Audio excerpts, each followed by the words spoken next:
Good morning, everyone.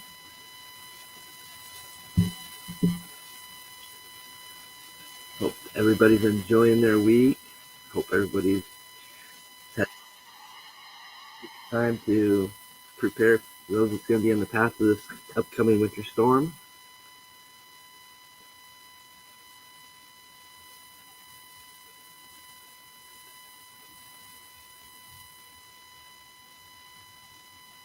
A blessed Yule to all those that celebrate Yule. Definitely want to wish everybody a Merry Christmas or a Happy Holidays.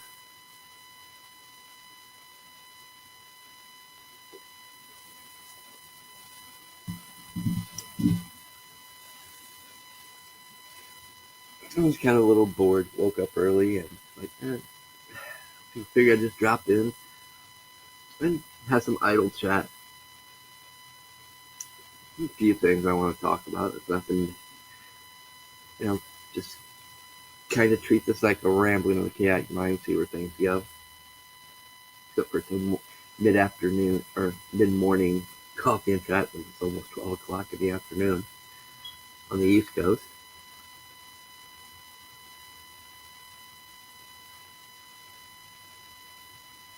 I think today's finally the first day I've actually felt almost 100%.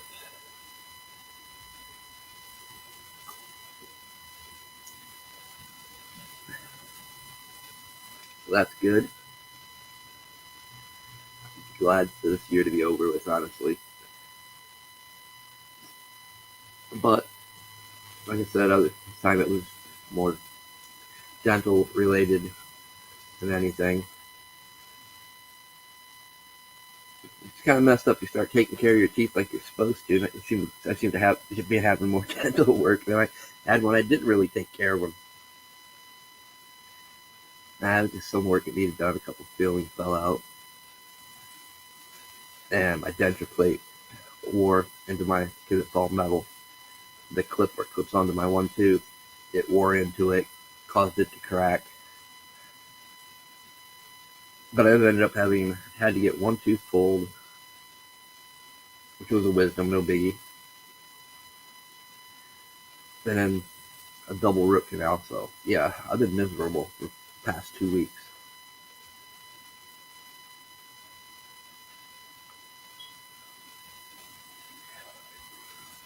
At least I'm finally able to enjoy, and I actually enjoy coffee, so it don't taste funny. That's the only thing I hate about having dental work. It messes with your taste buds for a bit. Or longer. I still can't. I used to love Patron tequila. After I had two of my teeth removed and I had 8 teeth removed that day. I still to this day can't stand it. Can't drink Patron. It just don't taste right anymore. But which is cool. I moved on to better things. My Jaeger, Crown.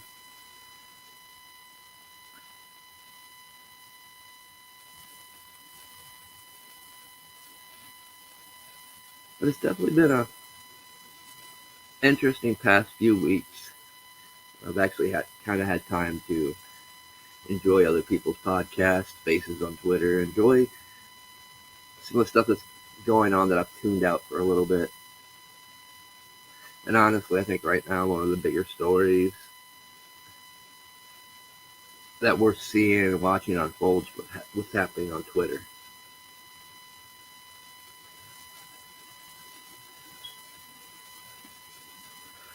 Mainly because, it's confirming everything we've said. But, like I said, you do have to question everything. I'm still looking at all the Twitter files that are being released. Okay, yeah. I mean, they're telling us something we already knew. They're just basically confirming it. But it's still, from what I'm seeing, nothing that I could walk into a court of law with.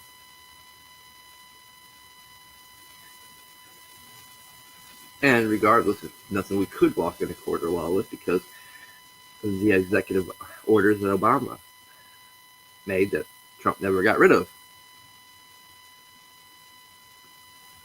And why would he? Why would any president don't be able to use the media as a propaganda, to push propaganda and use it as a weapon? If you're not going to remove one of your biggest tools, I don't care what side of the party you're on.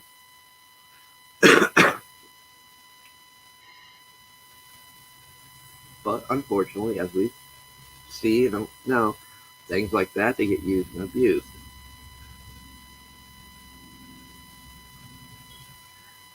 I think we're living in a day and age where the American people have far less trust, no matter what side you're on, in our government.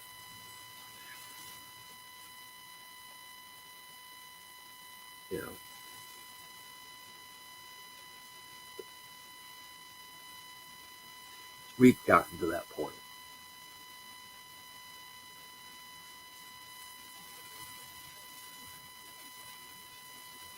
I mean, they still have some of their fanatical diehards, but we've got to that point where the majority of the American people are fed up with the government, fed up with their states' governments.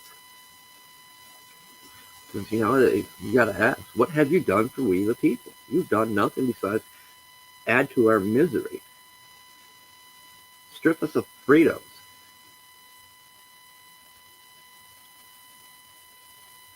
Now, as it's being shown, you've outright attacked us, threatening our speech, denying us a free speech. Yes, I fully agree. I've always said the FBI, the CIA, they all need abolished.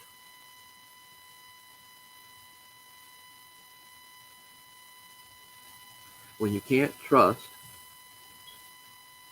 those that are put in place to adhere to the law and enforce the laws, when it becomes political and not about the law, then those organizations have no place within our framework of the United States anymore.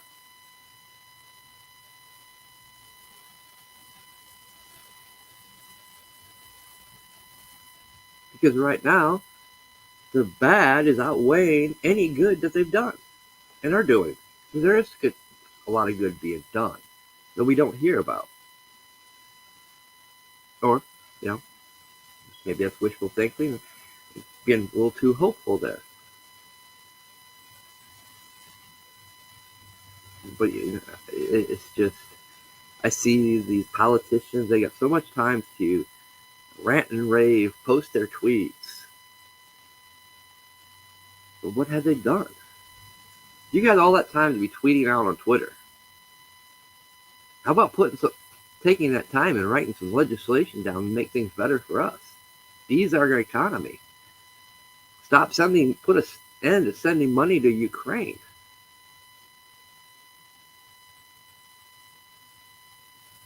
And that huge bill that you passed that was over 4,000 pages that no one had time, or hasn't passed yet, I don't think. But where nobody had any time to read it because it's so big. And there's so much, from what I've heard, there's so much stuff in it that does not even pertain to the budget bill. One of those things being sending Ukraine more money. We've got people struggling and starving here. People that aren't going to barely be able to have a festive holiday if they can't even afford to have a small family holiday with presents and food, because everybody's struggling. I mean, damn, for a carton of eggs, a carton of eggs is over $12. It's ridiculous.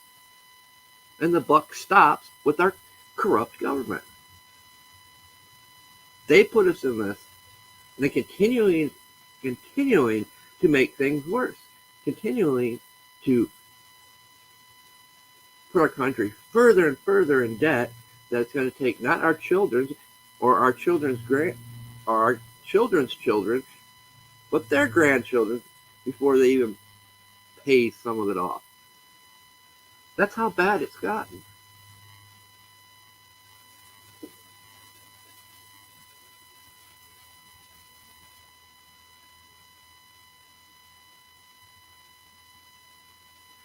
then we find how we're not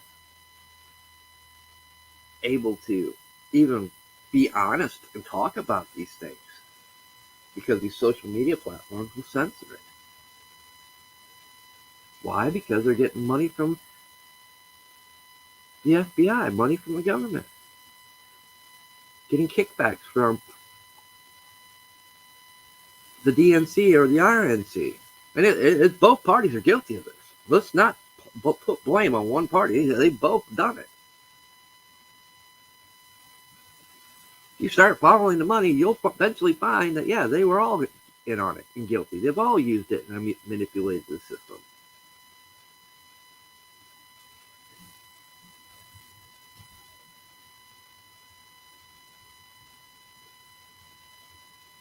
It's not a one-sided street like they want us to believe.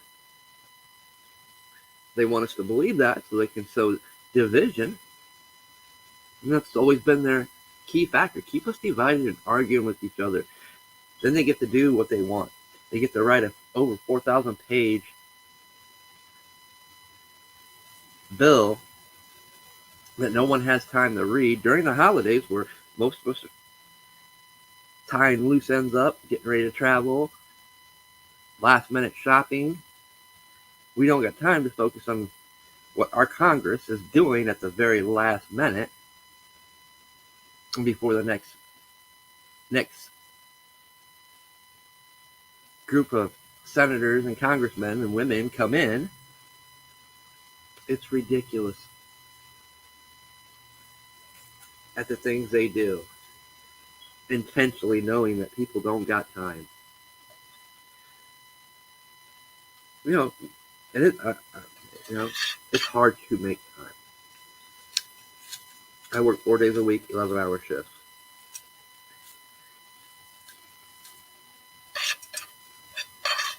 So when I get home, I have time to shower, make something to eat, and go to bed. And by the time I get up, it's time to go to work. Maybe eat.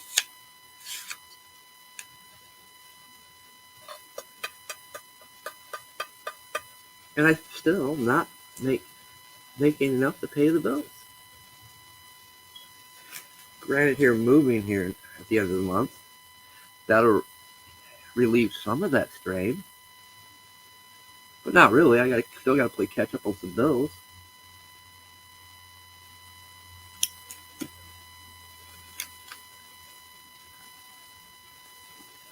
I've been fairly blessed. I've got good insurance.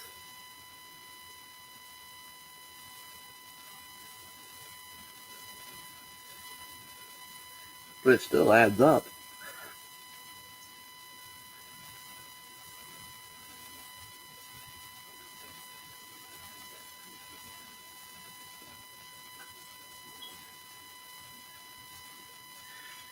It goes back to we need to start looking out for ourselves, for each other. Stop relying on government to do it, because obviously government isn't going to do it. We need to start educating our youth about proper politics, the way things should be. Using all these things that we've been seeing, this is what they do to us. We can't have it. Because that is our future politicians. Those are our future factory workers. Those are our future blue-collar and white-collar workers. Their education is so important. And we've seen the corruption within the education system, how bad it's gotten. To the point when parents stood up and started questioning the school board, the DOJ labeled them as domestic terrorists. That's our government labeling its people, its citizens, domestic terrorists. Why? Because they cared about their kids. They cared about the education they were getting, and they seen that these schools and school boards were teaching things that should not be taught in the classroom.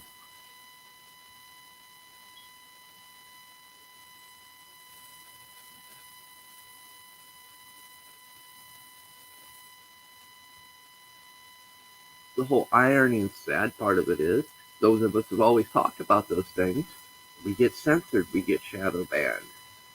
we get pushed down in the areas where our videos aren't shown. People literally, they don't stumble across it by sheer accident, they'll never find it. Our voices have been so suppressed, it's not even funny.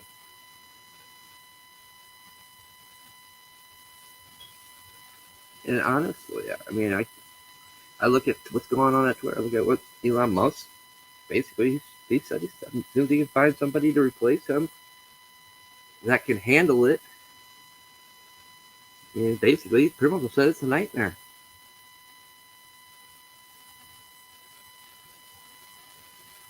To be a CEO there, I bet it is, especially with all that's been leaked with the Twitter files. The truth is he going to find somebody? He might. Is that somebody going to do what he's done? No.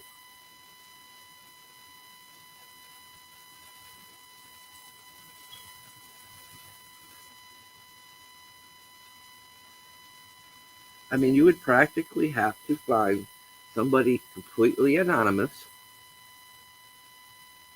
pay them under the table,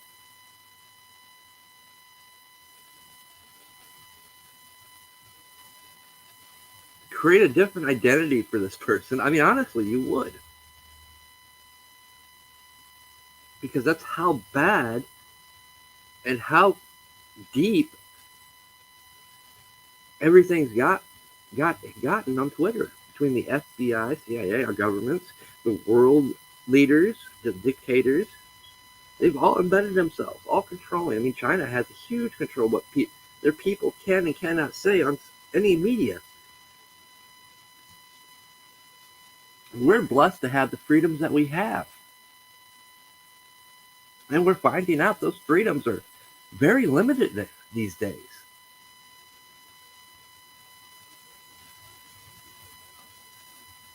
They're going to limit your reach.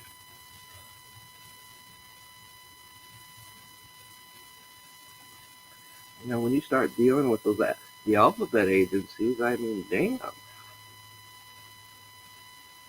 I mean, I was watching Spaces be glitchy as hell yesterday, but only the Spaces that were talking about the Twitter files. I mean, yeah, Elon Musk might be the CEO. He might have fired a bunch of people, but how many scripts and algorithms were already written into the system, or how many hacks the alphabet agency put into the system to where they still have somewhat of control? I look for Twitter, since obviously Elon Musk doesn't seem to have the stomach or the backbone to see this through.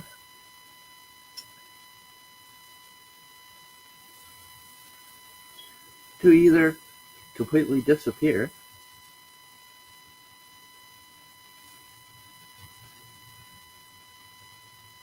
or to go back to what it was.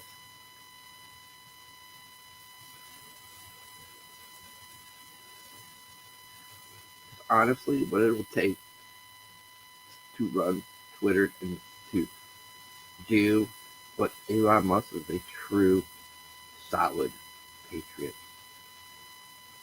Somebody that's not going to back down. Somebody that's willing to fight, basically fight for their lives, to keep the principles, views, and morals of what our country stands for. The ability for everyone, no matter where they're in the world, this country is the beacon of the hope for the whole world, to be able to express their freedom, to show what's going on in their country.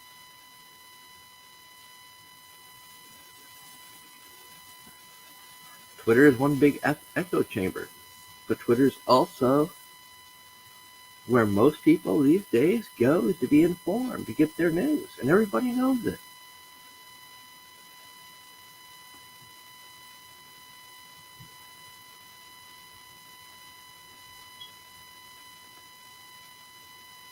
Twitter is also the platform where people go that are podcasters or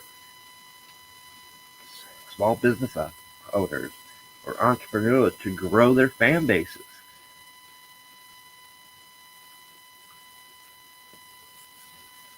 because it's it was allowed. A lot of places you go, no, you can't share your websites that would potentially compete with us. Not that they're scared that a small end website will compete with them, but there's always that potential that one of those might grow to become something that will rival them. I mean, the minds today can rival them.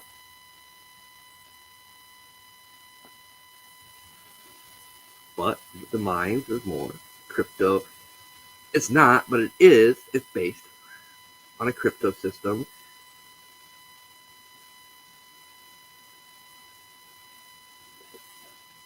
Which drew that crowd there. But it scared a lot of other people away. And slowly people have been migrating there to see what it is. Okay, I don't have to deal with the crypto. I said, oh. It's on a somewhat protected platform. And it's been growing. It's thriving. But how long will it be allowed to? That's the problem. And that's what I quickly learned in my endeavors to build a platform, build a website.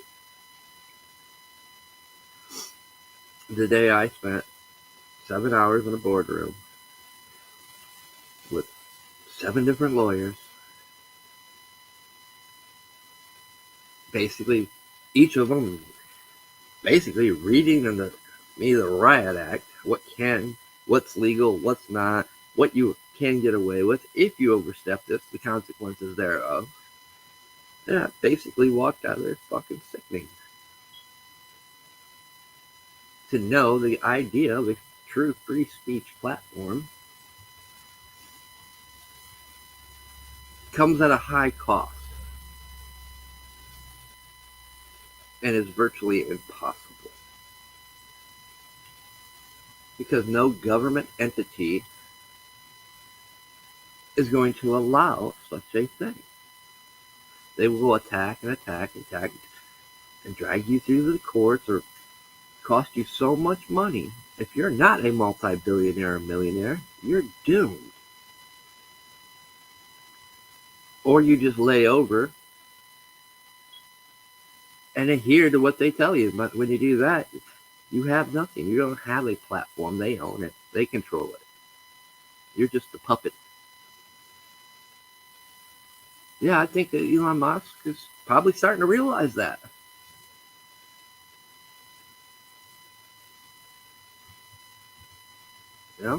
Basically enjoy Twitter while he's running it, while you can. Because it looks like it's about to be short-lived.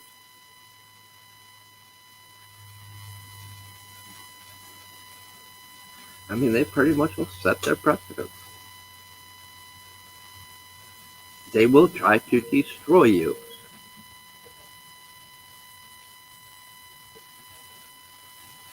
If you have any type of reach,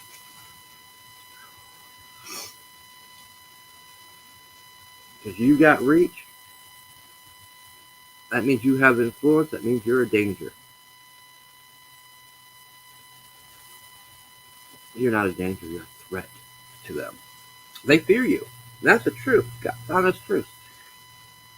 As much fear as they push into us, they fear us. They still fear us. They fear us as a united front. They fear us when we start questioning things that we know are wrong. They can't have that because that starts stripping away at the control and power they have.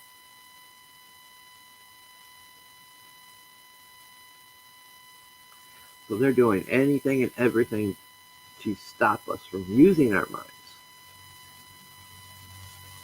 And they know, for the most part, the older generations, we're not going to win that war. And when I say we, I mean them. They're not going to win that war. That's why it's the big push is for the youth, the children, the kids. Because that's the ones that can influence the most, because they're the ones that are most influenceable.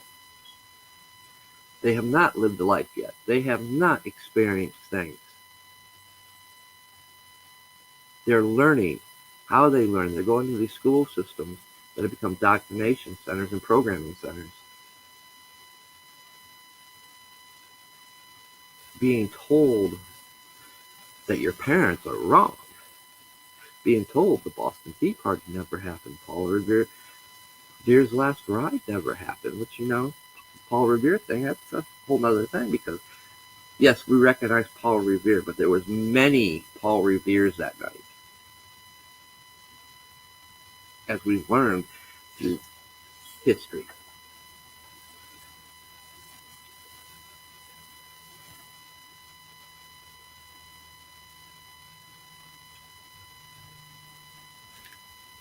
Like this day and age, I doubt that when you study history in history class in school, that they teach you George Washington. Technically he was the first president, but technically he wasn't. We had presidents before him. My great descendant, founding father, John Rutledge, he was the president of South Carolina, when each colony had their own governors or presidents. There was few presidents.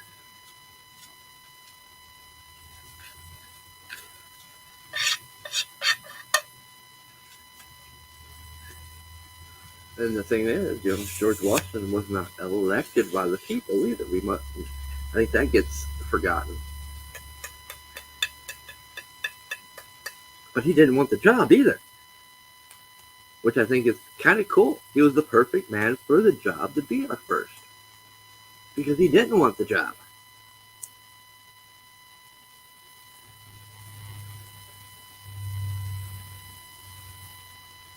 That's honestly, that's what Elon Musk needs to look for. A person that has morals, values, and doesn't want the job.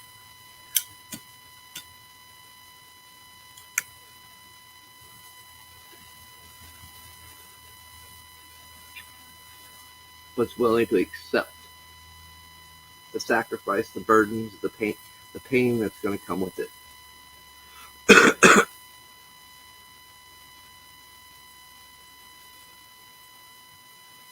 I wouldn't want that job,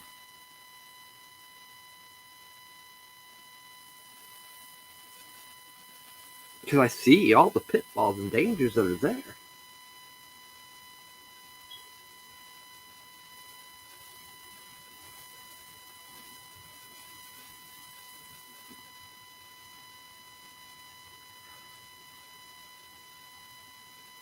Because honestly, having platforms like that and doing what we want, and the concept of free speech for everyone, is a monumental mountain of a burden. Because you can't appease everybody.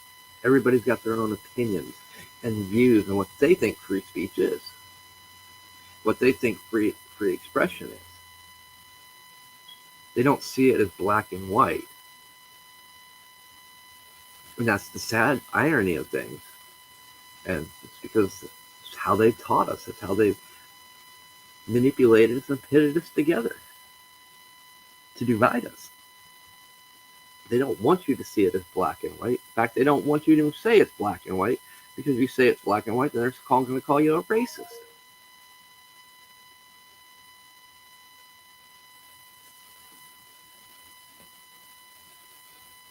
But our Constitution is very black and white.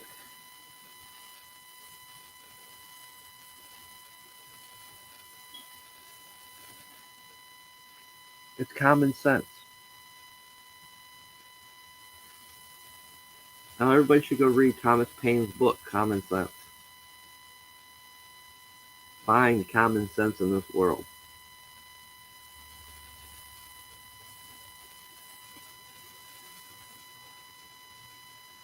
Common sense would tell us that Congress should never have a bill that's over 4,000 pages. Common sense tells us it should never have a bill that's over 100 pages. Common sense tells us that in that bill should only be what that bill is about. Nothing added to it that has completely nothing to do with that bill. If it's a funding bill for Congress to keep the Congress going, it should have nothing to do with sending Ukraine another $1 billion or whatever they're sending them this time. That is a separate bill, separate issue. a separate subject matter.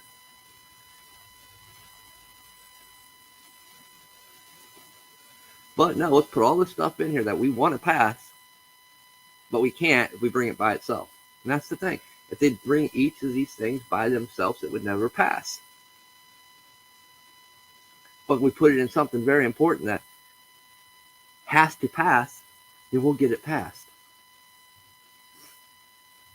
But who's to blame there? Well, at the end, the president, because he's the one that's got to sign the damn thing. The buck could stop right there. No. But, the president can veto it. Congress can also, with a whole majority, pass it anyway. So, but in most cases, they'll never get that majority to be able to do that. That's the thing we don't understand. But the president will just sign it. Okay. Well, like the president's going to sit there and spend 3 or 4 days with all the other stuff he's got to do to read a 4,000+ page bill, even though it's his job.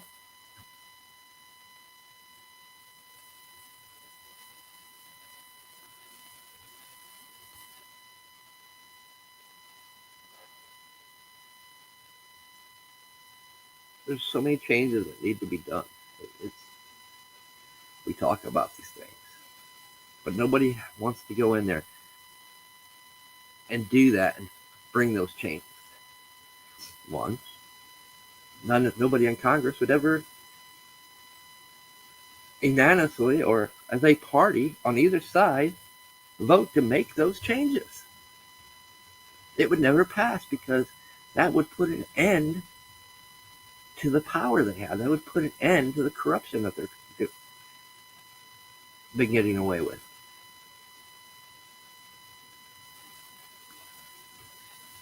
You'd have your AOC screaming that, well, that's just too many separate bills coming in at one time. It's easier when we just put them all together. No, it's not.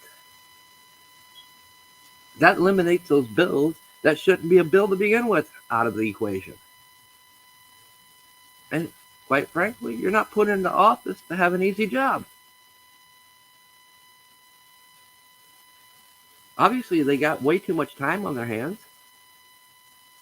Going to galas, posting long threads throughout the day on Twitter, doing videos, going to these places, showing up on these podcasts. Obviously, they got way too much free time.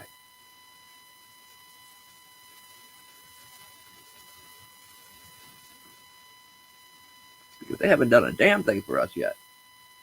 Besides drive this country further in debt, allow our prices of our food, gas to skyrocket to where it's unaffordable with the pay increases almost everybody's gotten. I mean, literally, most people had their pay since COVID jump $5 to $6 or more.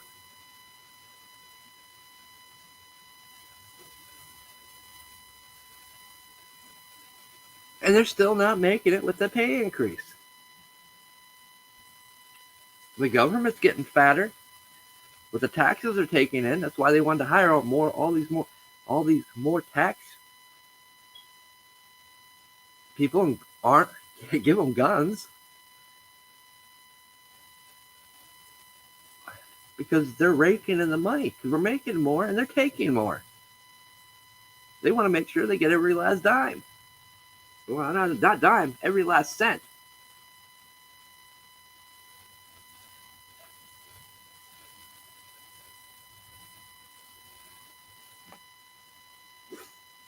Because guess what? They're going to enjoy lavish meals, spend thousands of dollars on presents for their family, new cars in some cases, lavish trips to the Bahamas or Hawaii, while we're all here suffering and struggling. In a position and a job where their actual salary is less than what's most upper middle class make. But yet they walk out of Congress or stay in Congress because they become multimillionaires over their first 2 terms. Where the hell is he getting all that money?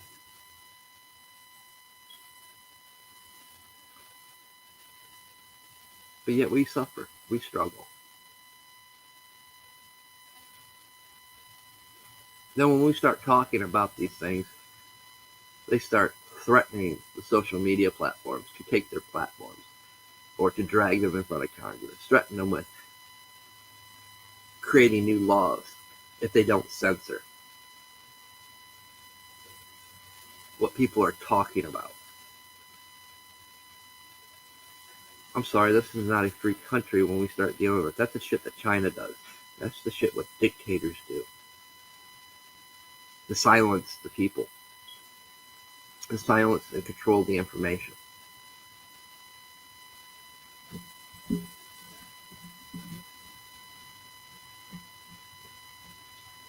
They've allowed corporations to run amok on these platforms.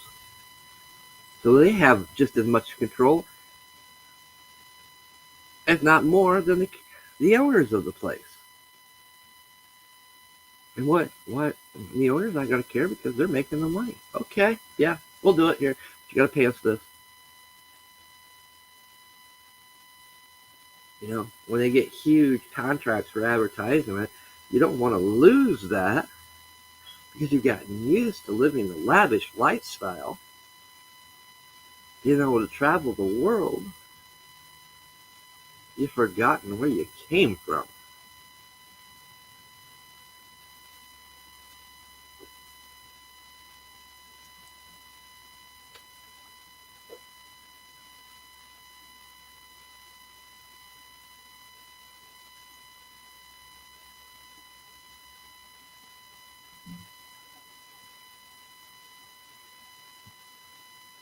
You know, it's been interesting, I guess, the last few years to see how bad things really have become. You know, we set back, how did it get this bad? Or has it always been this bad and we just now are actually seeing it for what it really is? There's the $1 million question right there.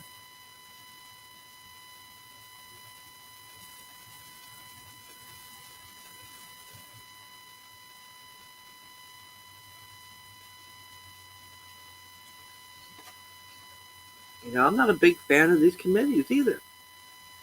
Because it goes back to, while they're dragging out these committees for 4 years, 2 years, 3 years, whatnot, that's them not getting their jobs done. That's them spinning or controlling because they know they can't win an election versus someone, or it's a way to instill fear into the opposition. Hey, if you do this, we're going to tie you up like this. We don't like you. We're going to do everything we can to get you impeached.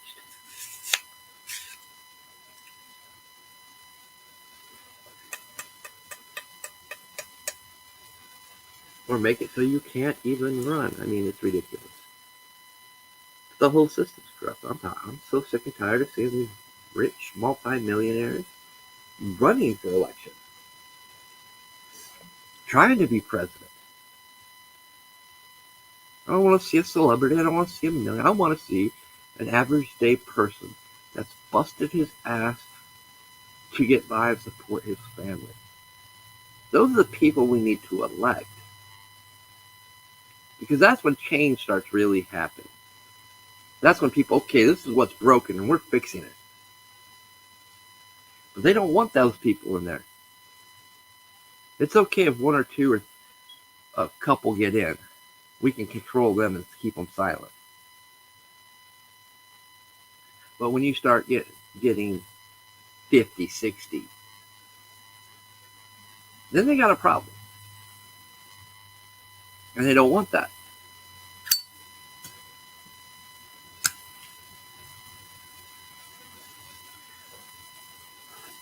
why Marjorie Taylor Greene's hated from both sides for both parties.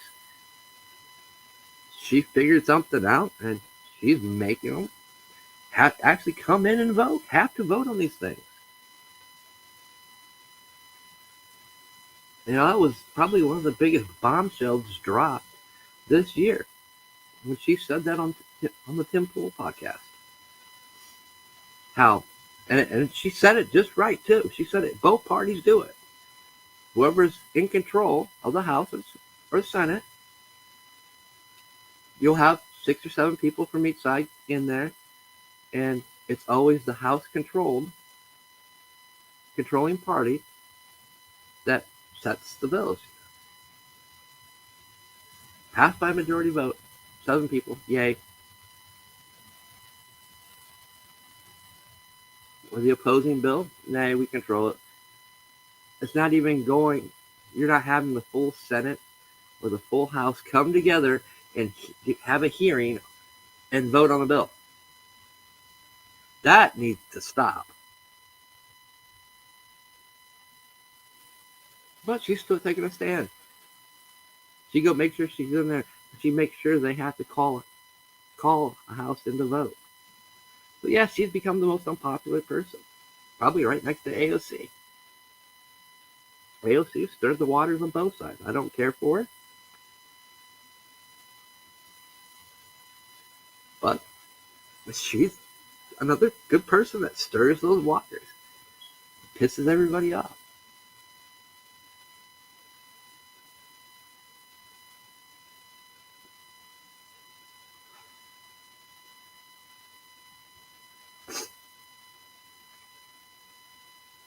We live in that time of age where it's interesting to watch things unfold.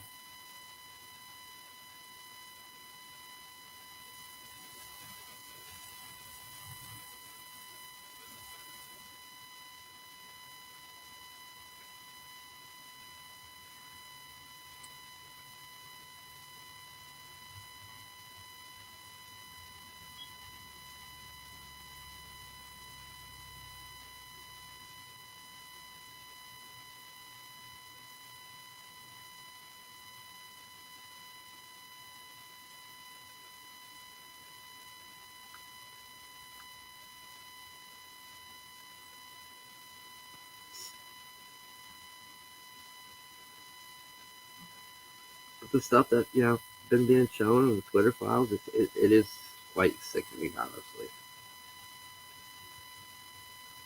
And what's going to come of it? I hear people saying, well, when we get control of the House come January, we're going to. I'm like, that's the last thing I want to hear. Another 3-ring circus, really? What are you going to do? Nothing.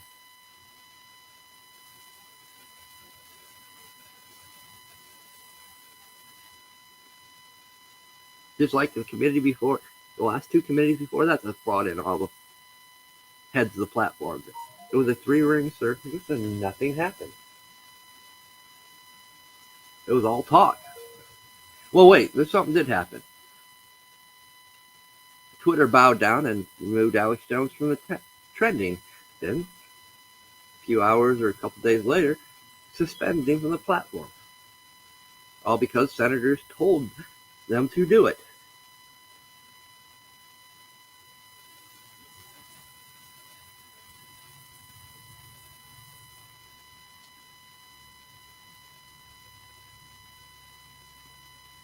And when that happened, I stated it. So I've never been a big fan of Alex Jones. I'm not a fan of Alex Jones, period. Personally, I think he's a CIA plant.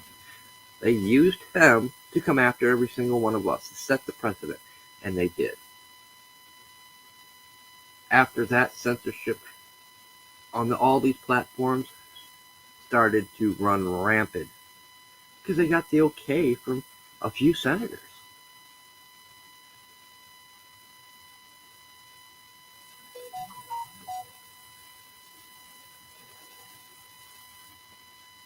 And here we are today, seeing how far that's transpired.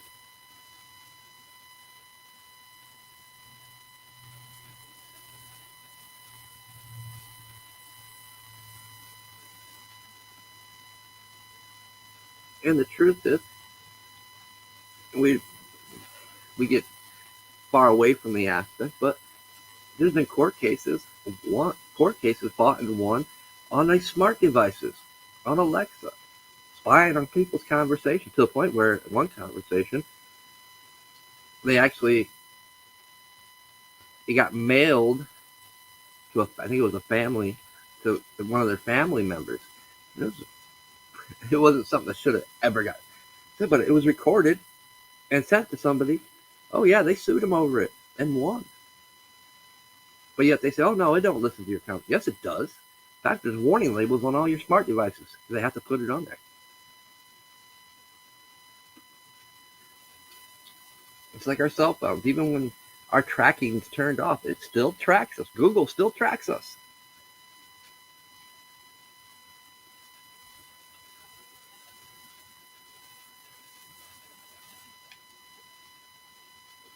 I think we've forgotten. I don't think we realize how much freedom we've really given away. They've used all these tech tools to basically be right part of our family. Be right part of our everyday lives and at every moment. Because we go everywhere with our cell phone. We go everywhere with our smart devices. When we leave the house, we still have a device on us of some sort, whether it be a Fitbit watch that's supposed to be for health, or a phone. Addictions are bad, especially when they're intentionally to be addictive, and now they're being used against you.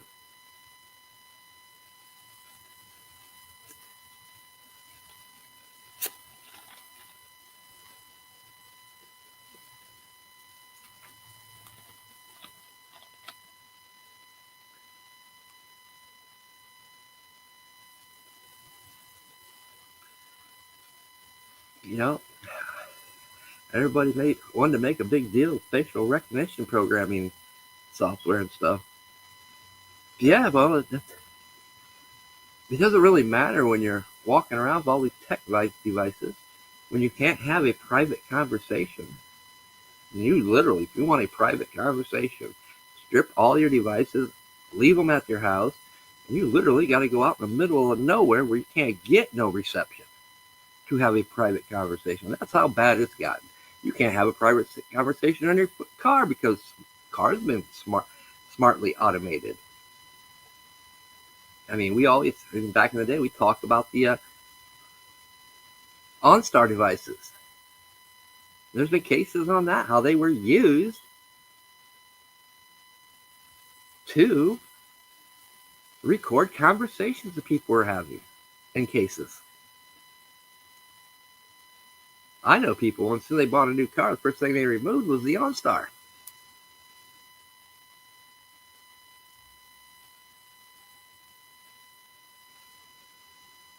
Got satellite radio. You got Sirius radio, or any form. I mean, you're just opening those doors. Yes, they're nice. They're meant to be enjoyed, but at a cost. But we are reaching that time, and I'm not going to go over an hour on this podcast. I have a few things I want to do. I got some more packing to do. I can do a little bit each day. Hope you guys enjoyed. For those that are in the path of that storm that's coming, you guys be safe. Make sure you guys are stocked up. I hope you guys aren't waiting until last minute, because I've seen so many predictions on what that's going to be.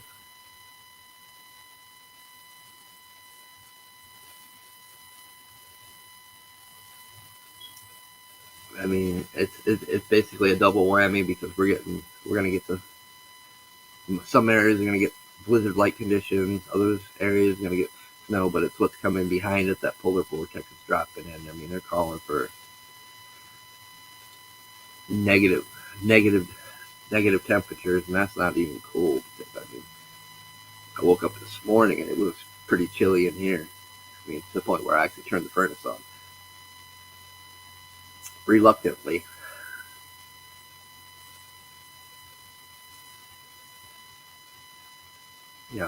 make sure you guys leave the other thing I don't hear too. Guys, let your faucets drip overnight. When these temperatures start dropping that low, help prevent your pipes from freezing up.